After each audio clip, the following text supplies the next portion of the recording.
It is a window, literally, into the past. 1820 to be precise.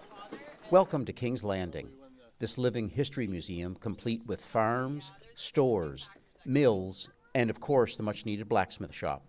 A lot of the things I do in here have a lot to do with the community.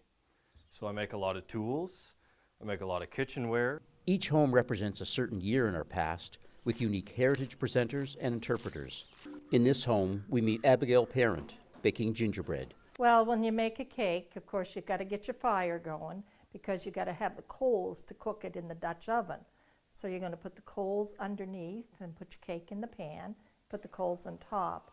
And you use this basic ingredients like your flour and eggs. You got to go get your eggs from your chickens, have those. And this cake didn't take milk, so I used water, so I didn't need the milk from the cow, which you'd have to milk. This tourism destination, now open for the season, this year celebrating 50 years in business.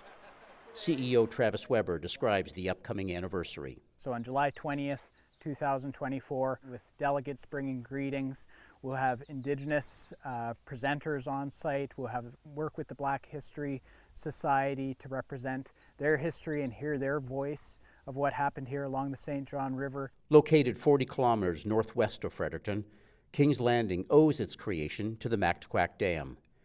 Built in the 1960s, the hydro generating plant and its head pond meant major changes to the St. John riverbanks. Homes had to be moved or destroyed. From this came the concept of King's Landing. Now the lady is wearing a typical style of female attire from the 1820s. Evelyn Fiddler is creating a special display compiling King's Landing's 50 years. We want to tell the story of our 50 years from all perspectives, so we have 3 more panels that we want to create this summer. And one panel is going to represent how the Black history of New Brunswick was impacted by the creation of the Mactaquac Dam and the creation of King's Landing. Another panel will represent the impact upon an Indigenous community. And the third panel will represent families and communities that were displaced by the creation of the Mactaquac Dam.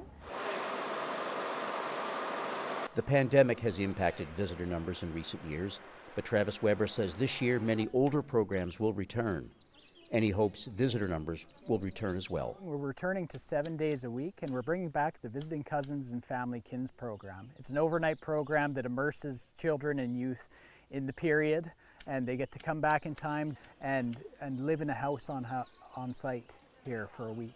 When you have your sheep and you get the wool, and you're going to card it, and you're going to put it on here. Visitors say touring this 300-acre exhibition is a must-see every year. It's a beautiful place, and we want to keep it this way as long as it's possible. My mother worked here a few years ago. She loved it here. They did an excellent job with this, bringing these buildings here and